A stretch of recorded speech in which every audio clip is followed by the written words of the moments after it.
Welcome to Village Church Connections. I'm David Pavey. Some time ago, I was touched by a fictional story written by Elizabeth Ballard in 1974 and printed that year in Home Life magazine, a Baptist family publication.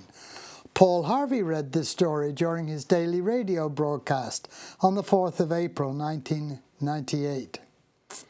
It's the story about a little boy called Teddy and a teacher called Jean Thompson. It goes like this. Jean Thompson stood in front of her 5th grade class on the very first day of school in the fall and told the children a lie.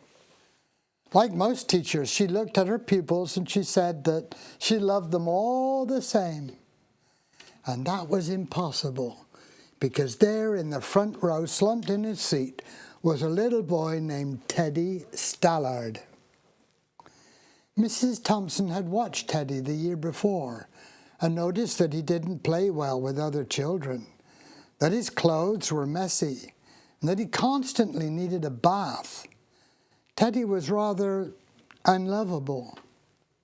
It got to the point where Mrs. Thompson would actually take delight in marking his papers with a broad red pen, marking X and then marking F at the top of the paper. Because Teddy was a sullen little boy, no one seemed to enjoy him either. At the school where Mrs. Thompson taught, she was required to review each child's records, however. But when she opened Teddy's file, she was in for a surprise. His 1st grade teacher wrote, "Teddy is a bright child with a ready laugh. He does his work neatly and has good manners. He's such a joy to be around." His 2nd grade teacher wrote, "Teddy is an excellent student, well liked by his classmates, but he's troubled because his mother has a terminal illness, and life at home must be a struggle."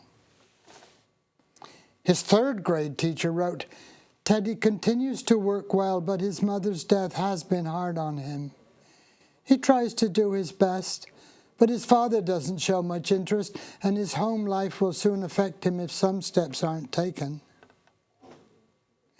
Teddy's 4th grade teacher wrote, "Teddy is withdrawn and doesn't show much interest in school. He doesn't have many friends, and sometimes he sleeps in class. He's tardy and could become a problem." By now, Mrs. Thompson understood Teddy's problem. But Christmas was coming fast.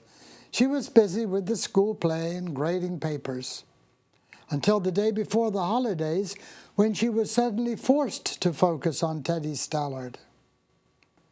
Her children brought her presents all wrapped with bright paper and ribbon, except for Teddy's, which was clumsily wrapped in a heavy brown paper of a scissored grocery bag.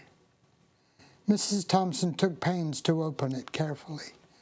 Some of the children started to laugh when she found a rhinestone bracelet with some of the stones missing, and a bottle that was 1/4 full of cologne. She stifled the children's laughter when she exclaimed how pretty the bracelet was, putting it on and dabbing some of the perfume behind her other wrist. Teddy Stallard stayed after school that day, just long enough to say, "Mrs. Thompson, today you smell just like my mom used to smell." After the children left, she cried for at least an hour. On that very day, she quit teaching reading, writing, and speaking. Instead, she began to teach children. From then on, Jean Thompson began to pay particular attention to Teddy. As she worked with him, his mind seemed to come alive. The more she encouraged him, the faster he responded. On days that there would be an important test, Mrs. Thompson would remember that cologne. And by the end of the year, he had become one of the smartest children in the class. And well, he had also become the pet of the teacher who had once vowed to love all her children exactly the same. A year later, she found a note under her door from Teddy, telling her that of all the teachers he'd had in elementary school, she was his favorite. 6 years went by before she got another note from Teddy. He then wrote that he had finished high school, third in his class, and she was still his favorite teacher of all time. 4 years after that, she got another letter saying that while things had been tough at times, he'd stayed in school, had stuck with it, and would graduate from college with the highest of honors. He assured Mrs. Thompson she was still his favorite teacher. Then 4 more years passed, and yet another letter came. This time he explained that after he had earned his bachelor's degree, he decided to go a little further. The letter explained that she was still his favorite teacher, but that now his name was a little longer. It was signed Theodore F. Stallard, M.D. But the story doesn't end there. There was yet another letter that spring. Teddy said he'd met this girl and was to be married.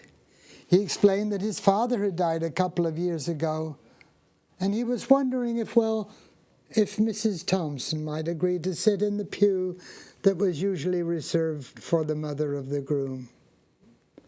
And guess what? She wore that bracelet, the one with several rhinestones missing.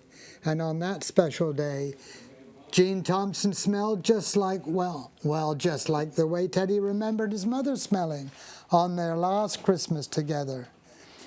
They hugged each other, and Dr. Stallard whispered in Mrs. Thompson's ear, "Thank you, Mrs. Thompson, for believing in me. Thank you so much for making me feel important and showing me that I could make a difference." Mrs. Thompson, with tears in her eyes, whispered back, "Teddy, you have it all wrong. You were the one who taught me that I could make a difference. I didn't know how to teach until I met you." Well, there you have it.